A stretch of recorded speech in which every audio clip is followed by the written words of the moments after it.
तुम दोनों कुछ दिन के लिए मेरा वियोग सहन कर लोगे ना? वियोग की क्या आवश्यकता है माता, हम भी आपके साथ चलेंगे। हाँ माता, ले चलिए ना। आपको तप करते देख हमारे तप पर विश्वास भी बढ़ेगा और हम आपकी सुरक्षा भी कर पाएंगे। ठीक है, चलो।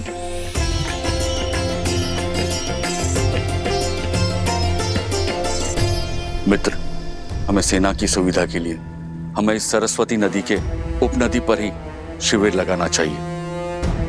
फाल्गु नदी भी इसी नदी में आकर मिलती है।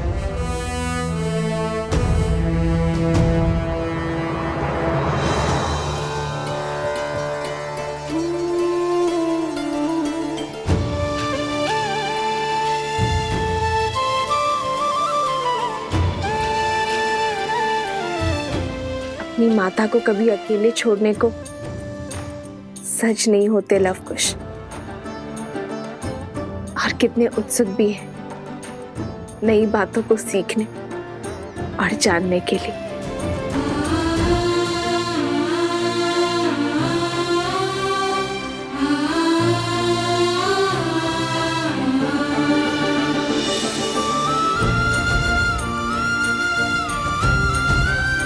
बालकों की भांति उत्सुकता मुझे आपके मुख पर भी दिख रही है वन देवी। हाँ गुरु माँ, लगता है ये यात्रा जीवन की दिशा और दशा दोनों को मोड़ देगी।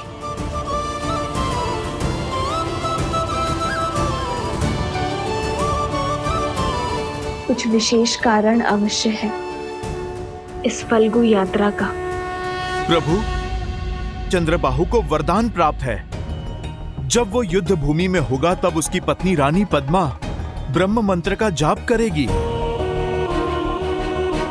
और प्रभु, जब तक रानी पद्मा का जाप चलता रहेगा तब तक चंद्रबाहु की श्वास चलती रहेगी। उसे कोई नहीं मार पाएगा।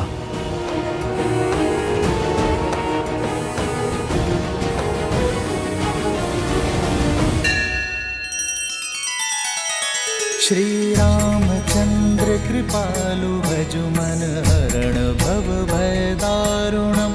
नव कंज लोचन कंज मुख कर कंज पद कंजारुणम। सिया राम, सिया राम, सिया राम, सिया राम, सिया राम, सिया राम। मित्र, चंद्रबाहु का कवच रावण की नाभि सा ही अभेद्य लग रहा है।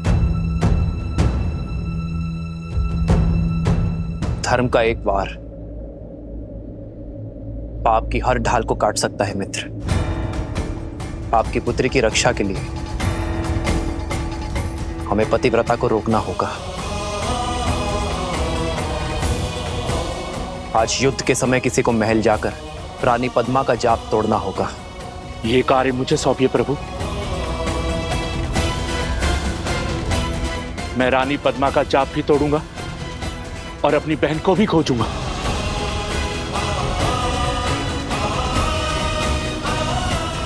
अंगद,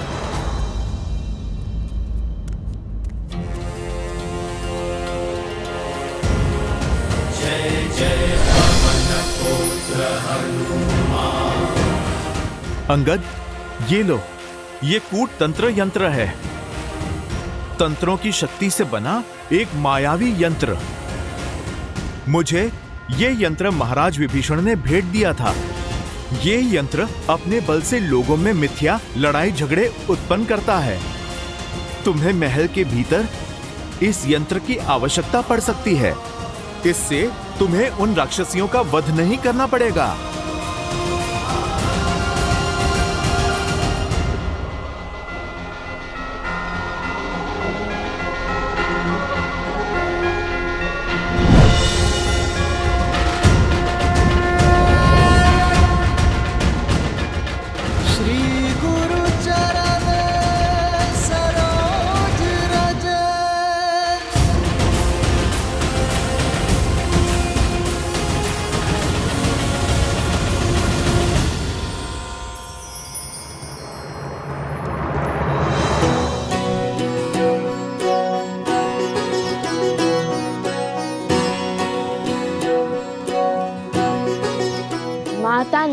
मित्र को साथ लाने की अनुमति दी है। कह दो वन देवी को मैं सज्ज हूँ। और मैं भी। वन का मार्ग है, पुष्पों का नहीं, कांटों की डगर है। लौटने तक तो केवल घुटनों तक ही पांव बचेंगे सबके। एक बार फिर सोच लो। कितने भोले हो भ्राता शांडिल्य। लवकुश के होते माता का पग कांटों के डगर में नहीं पड़ेगा। वन देवी है, वन में जाएंगी तो बैलगाड़ी पर। बातें बहुत बड़ी बड़ी बनाते हो कुश। कैसे जाएगी वन देवी बैलगाड़ी में? आश्रम में तो गाड़ी है ही नहीं। नहीं है तो क्या हुआ, बन जाएगी। क्यों, है ना भैया? विचार तो अच्छा है, किंतु ये सोचना होगा कि ये होगा कैसे। और बैल, उसका क्या? आश्रम में तो केवल गाय है। बैल भी क्या लकड़ियों से बनाओगे?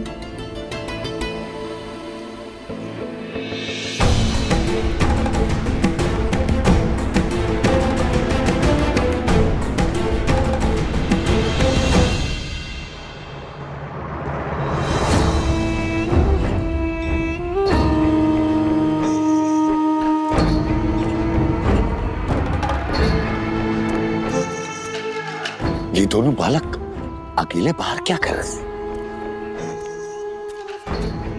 देखिए भैया, जुआदारों से निपटने के लिए बिल्कुल सजू मैं।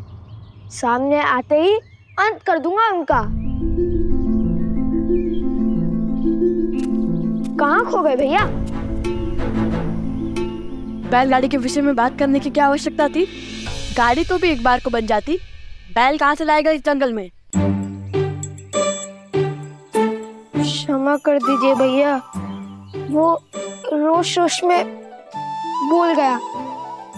अब आपको पता है ना कि मस्तक से लेकर मुख तक जाने वाली नाड़ी के तालमेल में समस्या है, इसलिए मैं पहले बोल देता हूँ और विचार बाद में करता हूँ। लेकिन चिंता मत कीजिए, मैं आंखों में आंसू लेकर माता को कह दूंगा कि मुझसे भूल हो गई। देखना, वो स्वयं ही मना कर देंगी। तो क्या वो रूपी असुर? नहीं, धूम्रासुर। हाँ, ये उचित नाम है। तो धूम्रासुर को पराजित करने वाला लव कुमार अपने मुख से निकले वचन झुटलाएगा? नहीं। भैया, वचन तो मेरे मुख से निकला था। छोटे भाई के मुख से निकले वचनों को निभाना भी बड़े भाई का ही कर्तव्य होता है। आयु और पद के साथ साथ दायित्व भी बढ़ता है। और वैसे भी ये बैलगाड़ी हमारी माता की सुविधा के लिए है। चलो बनाते तुम्हारी बैलगाड़ी। कुल्हाड़ी कहाँ है? कुल्हाड़ी दो। कहाँ है कुल्हाड़ी? वो कुल्हाड़ी पकड़ने के लिए हाथ रिक्त नहीं थे ना भैया। अरे वृक्ष कैसे काटेंगे?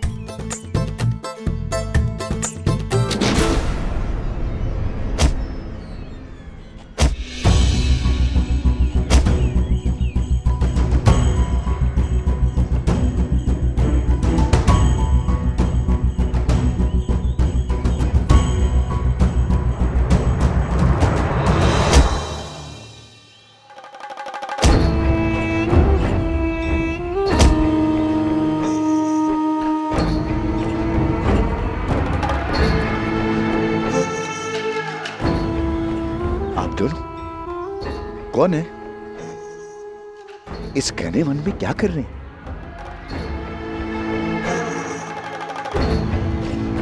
भय नहीं लगता है? भय को हमसे भय लगता है। वन देवी के पुत्र हैं हम। क्या क्या कहा? वन देवी के पुत्र हैं हम। क्या क्या कहा? फिर से कहना। मेरा भाई कहना चाह रहा है कि जब उसका सिर घड़े के भीतर होता है तब उसे किसी का भय नहीं होता, क्योंकि हम वन देवी के पुत्र हैं।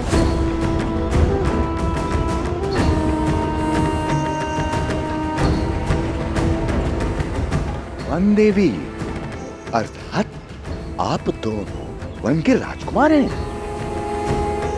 मेरा प्रणाम स्वीकार कीजिए, मुझे सेवा का अवसर दीजिए। बताइए क्या चाहिए आपको?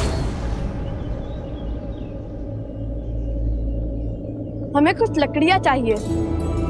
हम अपनी माता वन देवी के लिए एक बैलगाड़ी बनाना चाहते हैं ताकि वो सुखपूर्वक फाल्गु नदी तक पहुंच सके।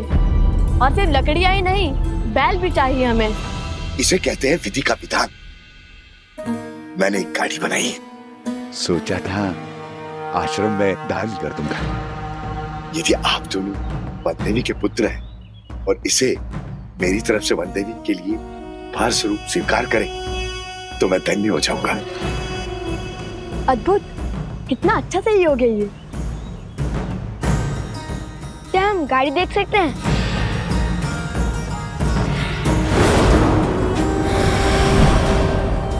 अवश्य अवश्य, नेकी और पूछ पूछ। आइए आइए।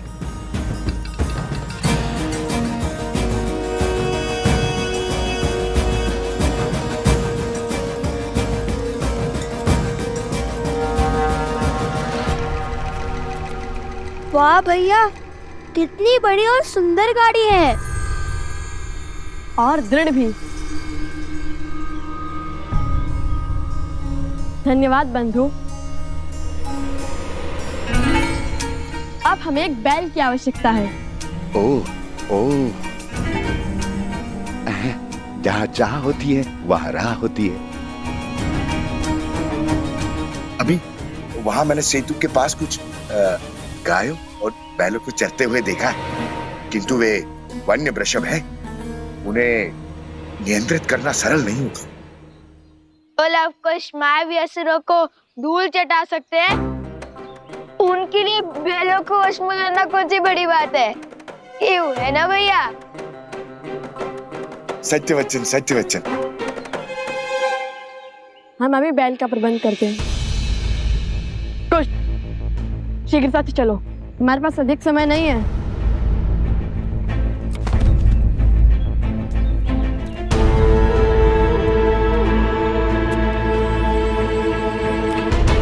जय श्री राम।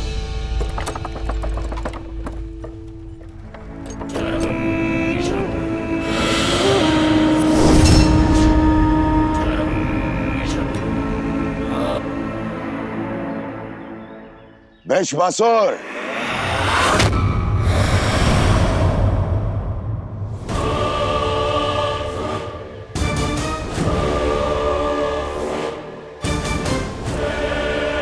प्रणाम असुर सम्राट। जाओ वृषभासुर, उन दोनों बालकों को मार दो। और यदि तुमने ये कार्य संपन्न किया तो मथुरा का राज्य तुम्हारा। जाओ। आपकी आज्ञा का पालन अवश्य किया जाएगा महाराज।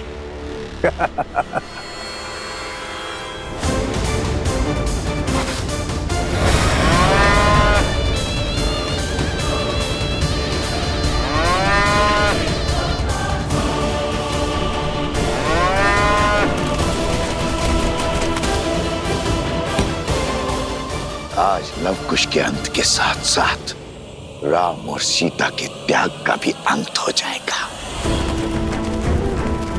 पुत्रों का मृत शव देखकर सीता आश्रम से बाहर आएगी और राम को स्मरण करेगी और उनका समर्पण मिट्टी में मिल जाएगा। राम राज्य की स्थापना एक कल्पना बनकर रह जाएगी। सिया राम की जय।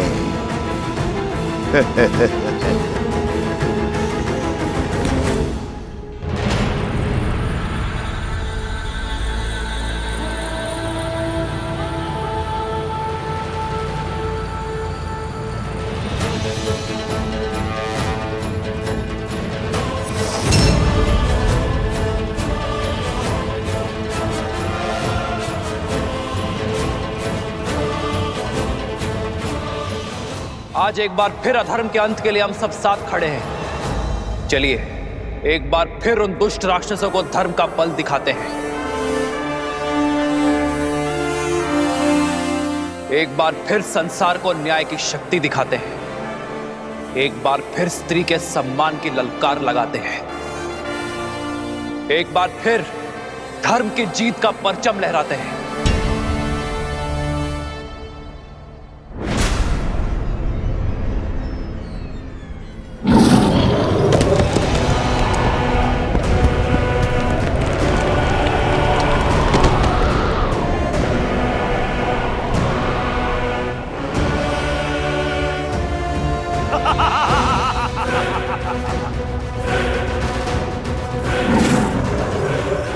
इसे मैं संभालता हूं। और मैं चंद्रबाहु को। पहले मेरी रची पहली बाधा को तो तोड़ दो, फिर मुझसे लड़ने आना मूर्ख वानरों। प्रहार।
तुम्हारा कोई प्रहार मुझे नहीं मार सकता। अमर हूं मैं, अमर।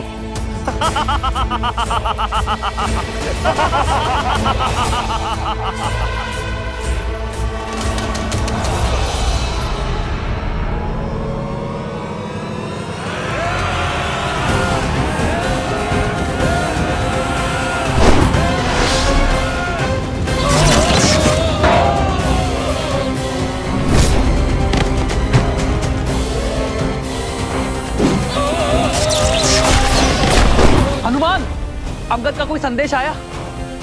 नहीं प्रभु।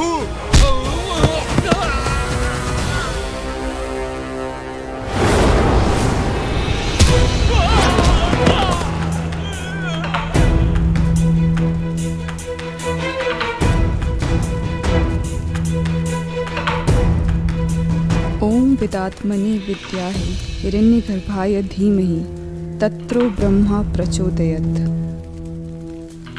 ओम विदात्मने विद्याहि हिरण्यगर्भाय धीमहि तत्रो ब्रह्मा प्रचोदयात्।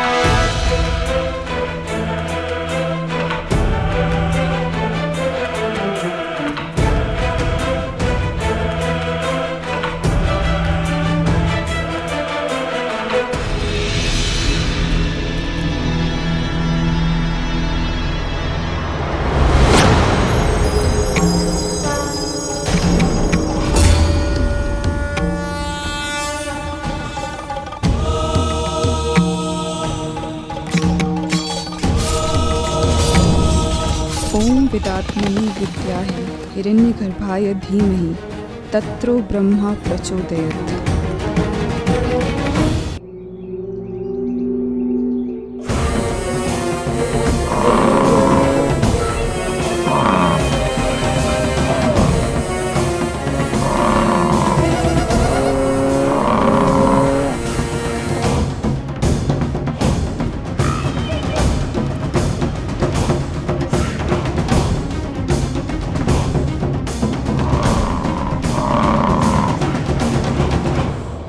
वचन से बंधे हैं। इसे तो पकड़ना ही होगा ना।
मैं कैसे ज्ञात हुआ कि बैल की नाक में डाली डालते से वो शांत हो जाएगा? मुझे ज्ञात नहीं था भैया, वो अत्यंत आक्रामक हो रहा था, इसलिए मैं उसे अचेत करना चाहता था, लक्ष्य से चूक गया। हे ऋषभ महाराज, हम आपसे लड़ना नहीं चाहते, हम बस आपको हमारी गाड़ी में बांधना चाहते हैं ताकि हम अपनी माता को सुखपूर्वक फाल्गु नदी तक ले जा सके, उनके कोमल पग को कंकर और कांटों से बचा सके।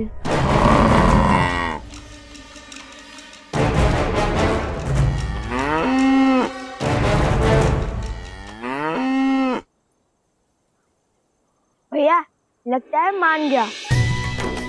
अब एक कार्य करता है, जैसे माता आश्रम में सारी गायों के सींग पर मोली धागा बांधती है, हम भी इसके सींगों पर मोली धागा बांध देते हैं। तो ठीक है।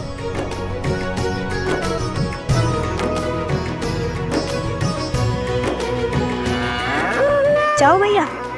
जा। सच्ची में जाओ? जा। सच्ची में? अरे जाओ।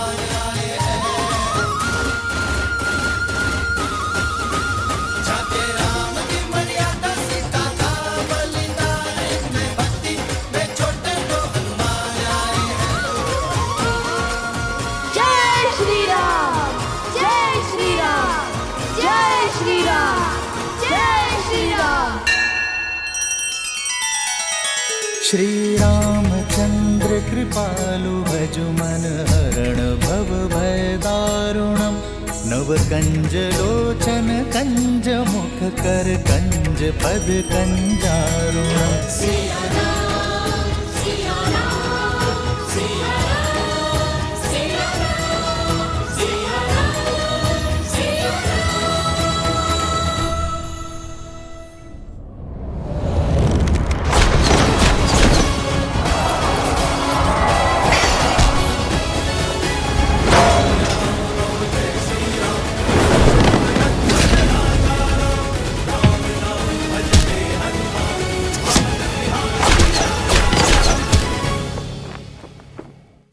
विदात्मनि विद्याहे हिरण्यगर्भाय धीमहि तत्रो ब्रह्मा प्रचोदयत्।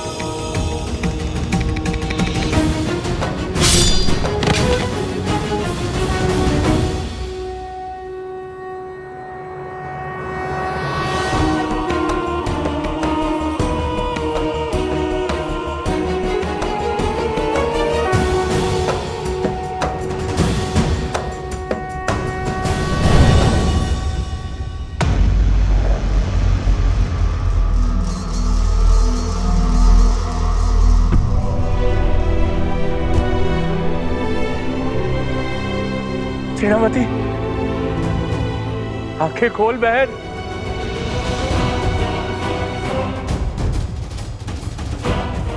मुझे मेरी बहन चाहिए। क्या किया तुमने मेरी बहन के साथ?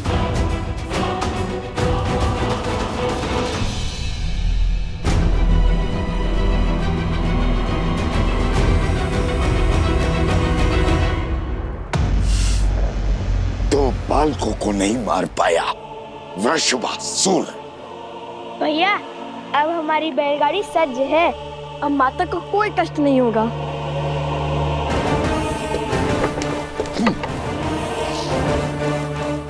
अब आज से तो केवल चंद्रबाहु से।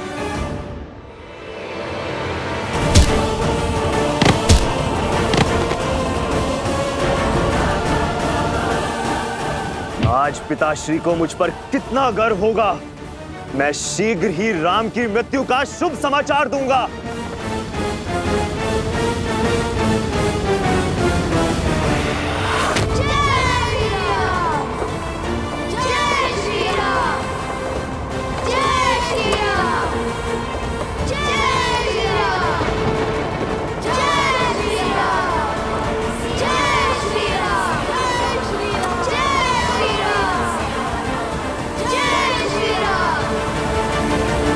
सीता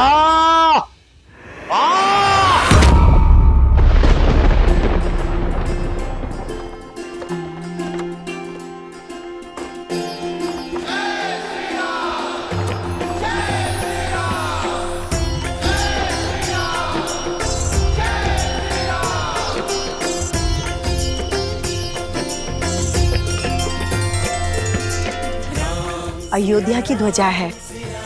लगता है ऋषियों का कोई समूह उस पावन धरा में प्रवेश करने वाला है। आप कभी गई हैं वहां? बहुत सुना है धर्म की इस नगरी के बारे में। वहां के सुंदर सुंदर वन उद्यान, कल कल बहती सरयू नदी, इक्ष्वाकु वंशजों की बड़ी बड़ी प्रतिमाएं और राजा राम का सुंदर महल।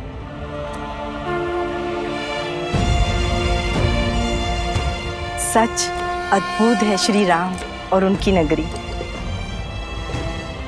देखो अयोध्या का ध्वज। संकेत समझ रहे जादूगर? शीघ्र ही गुरुदेव हमें अयोध्या में प्रवेश करने की आज्ञा देंगे।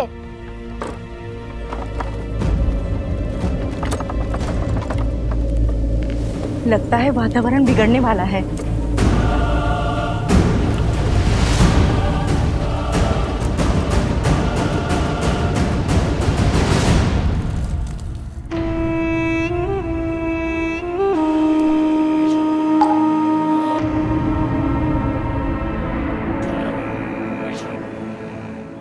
जागो, मैं तुम्हें अपना रूप, अपना स्वरूप, अपनी पहचान देता हूं।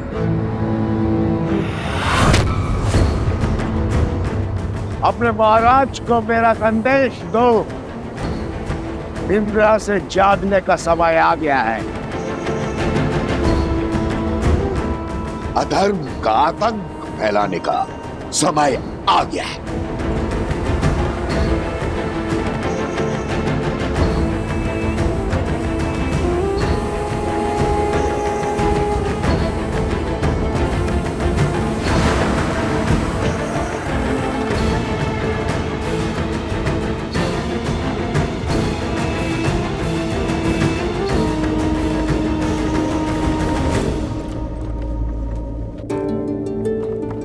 ध्यान से सुनो। शीघ्र ही हम गांव में प्रवेश करने वाले हैं। जब तक माता फाल्गु नदी में तप कर रही हैं, क्यों ना तब तक हम थोड़ा भ्रमण कर ले, सुंदर सुंदर घर, उपवन, मंदिर आदि देख ले, लड्डू पेड़े खा ले। क्यों, कैसा विचार है? यह विचार तो बहुत अच्छा है, किंतु मेरे मन में एक विचार और आ रहा है। एक बात बताओ, सच में ये ऋषभ उतना भव्य है जितना तुमने कहा था? लगता तो बड़ा शांत है, इतना भयंकर था वो, तो तुमने पकड़ा कैसे? क्या कहा तुमने? कुश ने इस बैल को पकड़ा?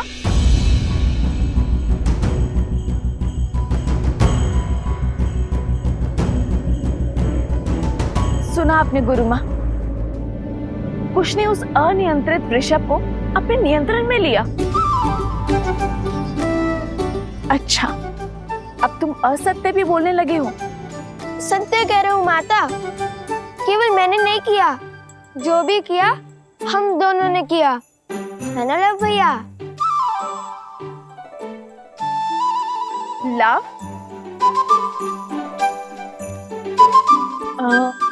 क्या हुआ माता? मुख बंद नहीं रख सकते थे? क्षमा कर दीजिए भैया, वो मित्र पूछ रहे थे तो मैंने बता दिया।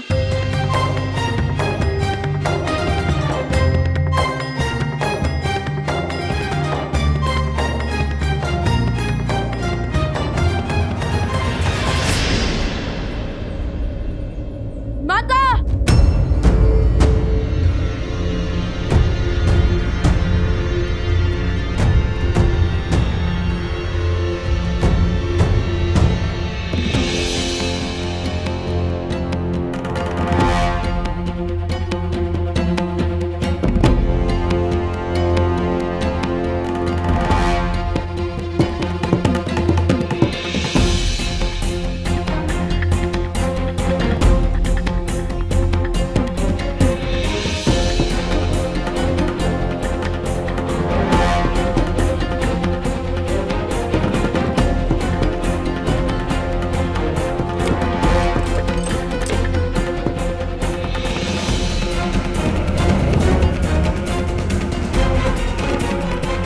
या तो ना घर बचा, ना मंदिर, ना लड्डू। लगता है घोर विपदा आ पड़ी है इस गांव पर।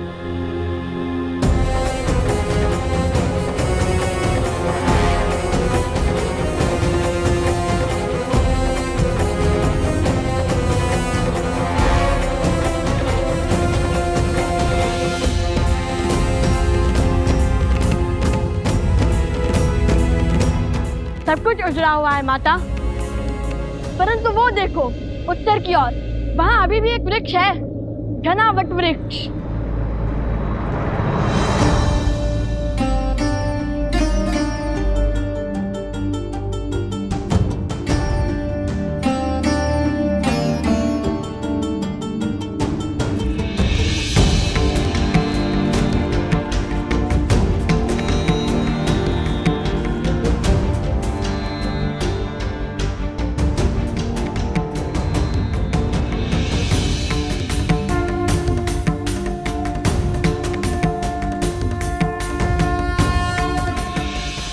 ये कौन है? हमारे रक्षक हैं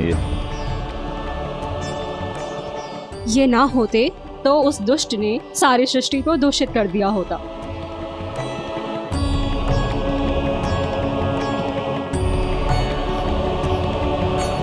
माता, ऋषिवर कब से तपस्या में लीन होंगे? अनेक वर्षों से। आपको कैसे पता? गांव के प्रमुख ने मुझे सब बताया। बहुत उपकार किया है इन ऋषि ने इस क्षेत्र पर। इनके तपोबल से ही ये केवल एक वृक्ष जीवित रह पाया है, अन्यथा आसपास का सभी क्षेत्र विष से पीड़ित होकर रिक्त हो चुके हैं और जो बचे उनको कोसों दूर चलकर जाना पड़ता है शुद्ध जल लाने के लिए। अपने पूर्वजों के द्वारा बसाई धारा को छोड़ना सरल कहाँ होता है। ये क्षेत्र श्रापित है, अब तप कैसे होगा? श्रापित स्थान पर तप संकट को न्योता देने के समान है। क्या था श्राप? अधर्म का श्राप। जल इस संसार का सबसे शुद्ध तत्व है। जल को पीकर हम भीतर से और उसी से स्नान कर कर हम बाहर से शुद्ध होते हैं। वैसे ही प्रकृति में फैला पाप जल से ही शुद्ध होता है।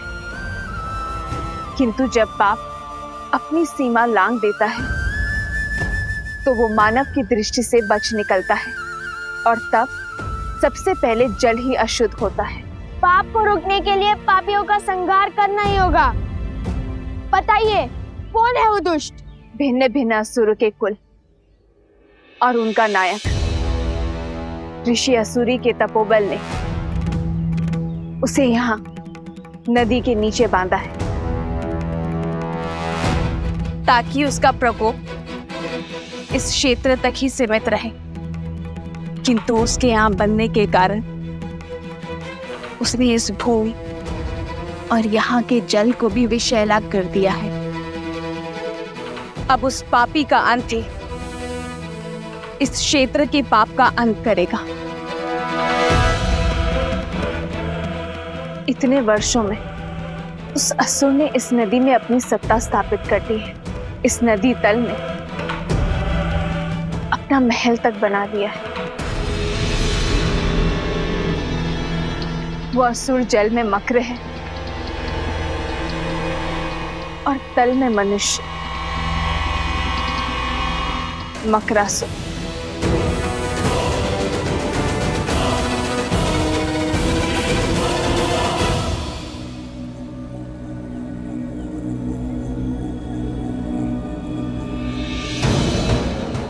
आओ मकरासुर, आओ, तुम्हारी ही प्रतीक्षा थी।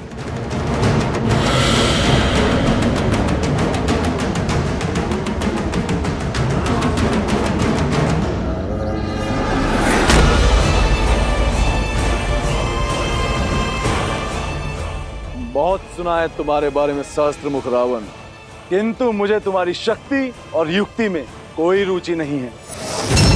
मैं यहाँ केवल तुम्हारे रक्त का मान रखने के लिए आया हूँ।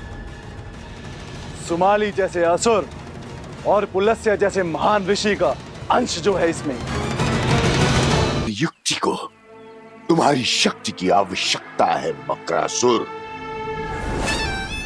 असुर कुल के अस्तित्व का प्रश्न है मकरासुर। क्यों मुख मत मोड़ो। देवासुर संग्राम के अंत के साथ मानवों और असुरों के संग्राम का शंखनाद हो गया।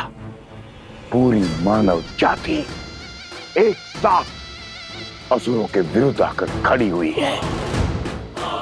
ऋषि यज्ञ और तप से हमारी शक्ति छीन करते आए हैं।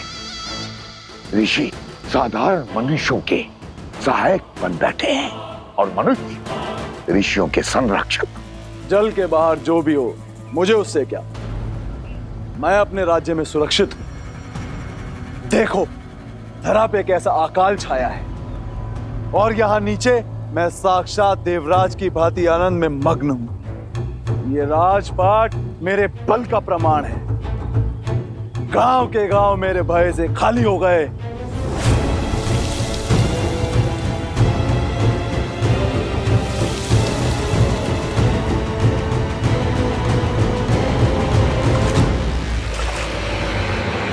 क्या हुआ मकरासुर? इतनी शीघ्रता क्या है? कोई है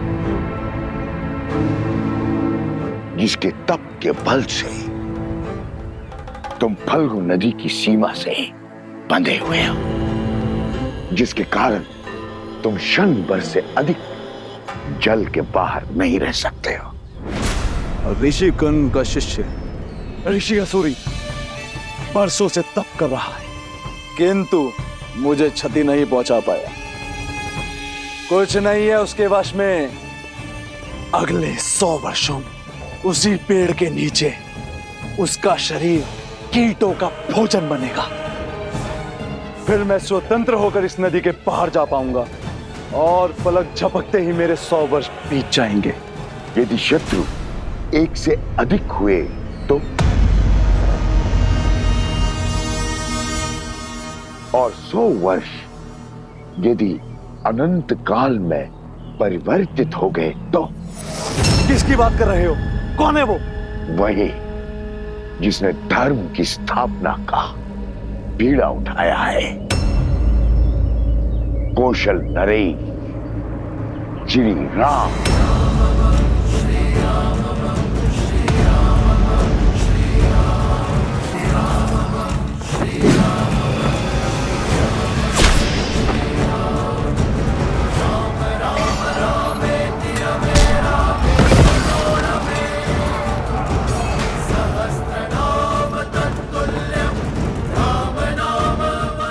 यही क्या वीर चंद्रबाहु का अंत हुआ? ओम विदात्मनि विद्याहे हिरण्यगर्भाय धीमहि तत्रो ब्रह्मा प्रचोदयत्। ओम विदात्मनि विद्याहे हिरण्यगर्भाय धीमहि तत्रो ब्रह्मा प्रचोदयत्।